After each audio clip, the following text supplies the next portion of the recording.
Hello there. So yeah, started the video this way because Luca is very comfortable on my lap. But yeah, we're going to listen to another Pet Shop Boys tune. We're jumping ahead to their 1990 album Behaviour.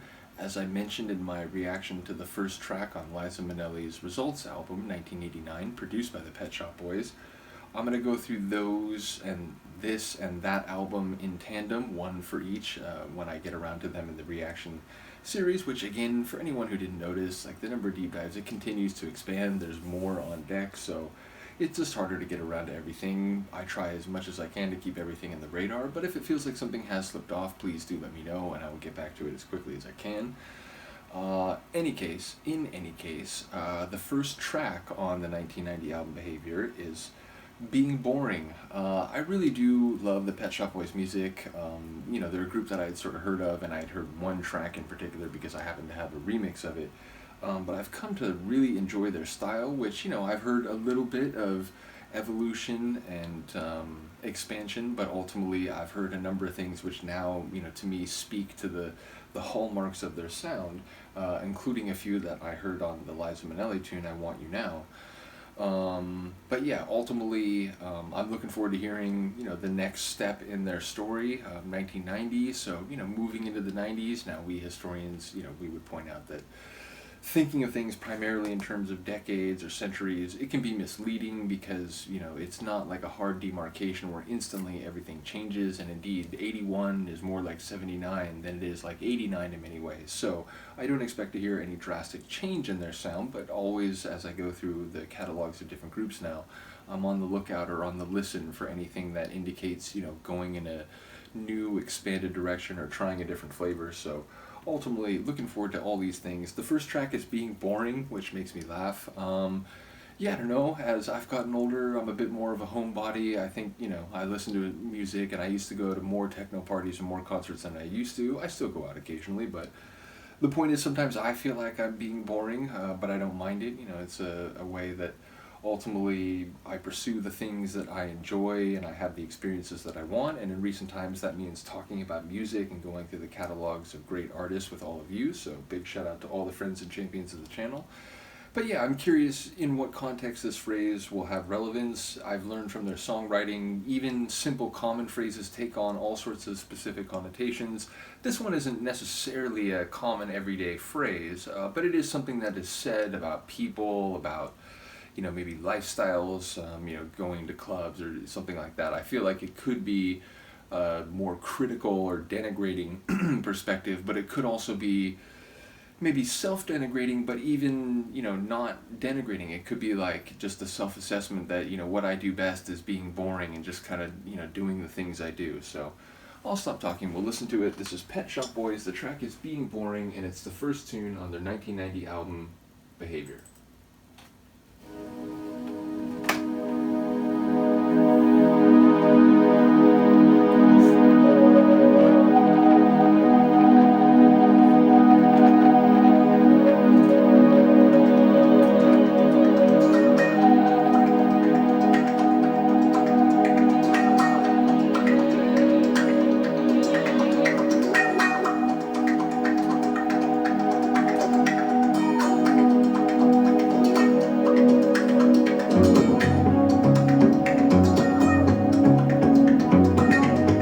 The deep pads, they have this emotional moodiness, heaviness, but some of these other songs have a bit of like disco swagger. I love a guitar.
But lyrically, it's interesting. Like, it sounds like we're referring to an old relationship, like relationship in youth, or maybe like coming of age. Like moving into adulthood, and the idea that they were never boring, even if maybe that's how other people perceive them. They were just doing their own thing, and like I think it was like dressing themselves up in ideas, something like that.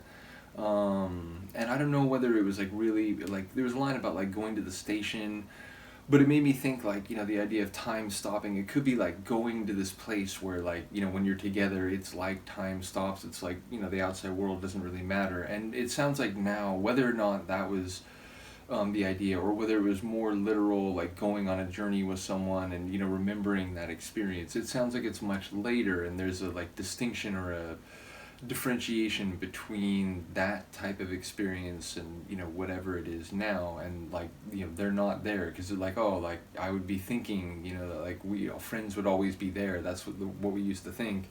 But then if that's the case, then how come you're not here with me now? So it sounds like a bit lamentative, a bit like regretful that maybe a former really special connection just isn't what it was, and or like they thought it would continue to be. So yeah, it sounds like complicated emotions, both like positive and nostalgic, but also hurt and sad on some level. So I'm not sure if I'm hearing all that right. Please do let me know what you think about the album overall. Again, like anytime I get to a new album, I'm excited to hear similarities and differences, to hear any continuity, but also evolution. So yeah, looking forward to the rest of the album. Once again, shout out to Seb, but shout out to Luca, who like is adorable. But part of the reason I'm sort of like jumping around and saying like and a lot is because she makes it difficult sometimes, because she's like rolling around on my lap and like putting her paws up. So in any case, let me know what you think of this album opener. I will see you next time. Peace.